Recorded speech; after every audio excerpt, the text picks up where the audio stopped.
Assalamualaikum warahmatullahi wabarakatuh. Ceramah kali ini tentang bukti keistiqomahan orang mukmin. Bismillahirrahmanirrahim. Alhamdulillahillazi amara ibadahu bistiqomati wa akramahu bis sa'adati.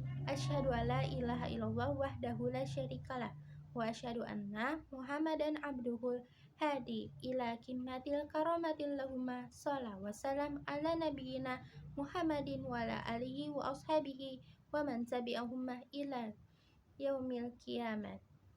Ma'asyiral muslimin rahimakumullah. Orang yang istiqomah adalah orang yang menempuh jalan agama secara benar dan lurus, tidak berpaling ke kiri maupun ke kanan.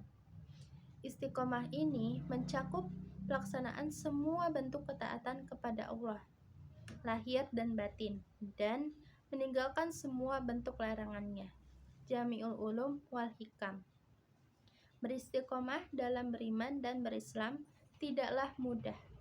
Berbagai ujian dan cobaan, ringan atau berat, pasti akan menghampiri ketika seseorang mendapatkan ujian atau cobaan, dan disitulah titik krusial yang menentukan keistiqomahannya, dan disitulah keikhlasan seseorang akan terlihat.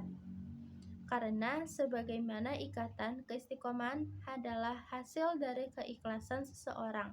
Ukuran istiqomah atau tidak seseorang adalah dilihat dari akhir hayatnya. Oleh karena itu, Allah kalamkan dalam Al-Quran, wa'budu rabbaka hatta ya'tiyakal qiyamah, yang artinya adalah dan sembahlah Rabbmu sampai datang kepadamu yang diyakini. Surat Al-Hijr ayat 99. Yang dimaksud dengan kata takian adalah dalam ayat ini adalah kematian, karena kematian adalah sesuatu yang yakin pasti datang.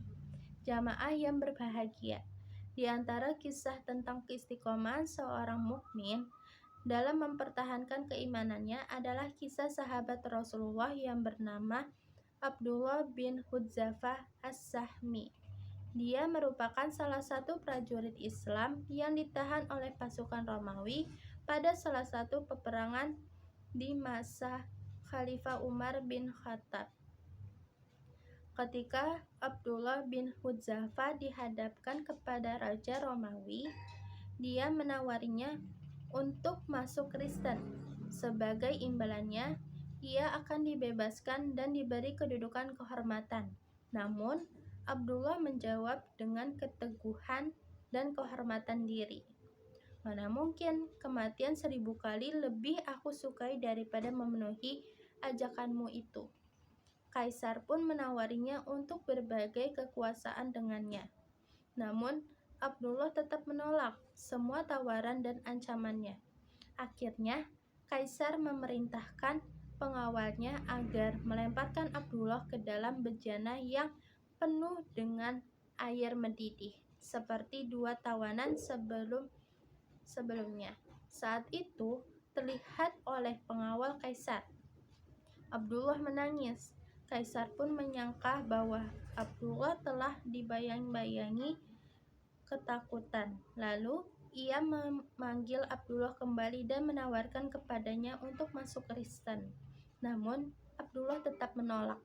Kaisar menghardik, "Celakalah kamu, apa yang membuatmu menangis?"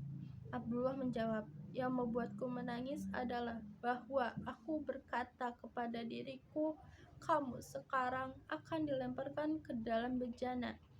Jiwamu akan pergi. Aku sangat ingin mempunyai nyawa sebanyak jumlah rambut yang ada di tubuhku." Lalu semuanya dilemparkan ke dalam bejana itu fisabilillah. Akhirnya Kaisar itu menyerah dan berkata, "Apakah kamu bersedia menyium kepalaku dan aku akan membebaskanmu?" Abdullah menjawab dan melepaskan seluruh muslimin yang ditawan. Kemudian Abdullah mendekat dan mencium kepalanya. Maka Kaisar Romawi pun memerintahkan agar seluruh muslimin yang ditawan dikumpulkan dan diserahkan kepada Abdullah bin Hudzafah. Perintah ini pun dilaksanakan. Sekembalinya di kota Madinah, Abdullah bin Hudzafah datang kepada Umar bin Al-Khattab. Dia pun menceritakan kisahnya, maka Umar Al-Faruq sangat berbahagia karenanya.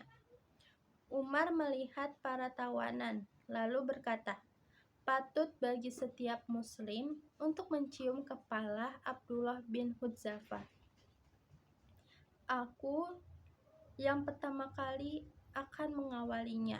Maka Umar berdiri dan mencium kepalanya. Masyirul muslimin rahimakumullah.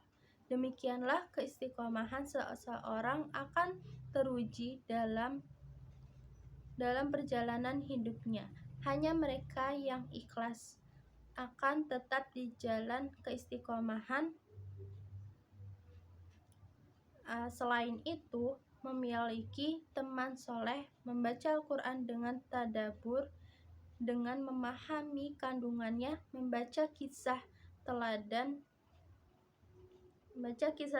para salafus soleh, dan berdoa kepada Allah merupakan beberapa faktor yang membantu agar kita tetap istiqomah dalam jalan keimanan dan keislaman. Amin. Wallahu bissawab. Demikian ceramah dari saya. Mohon maaf bila ada kata-kata yang salah maupun yang tidak enak didengar. Wassalamualaikum warahmatullahi wabarakatuh.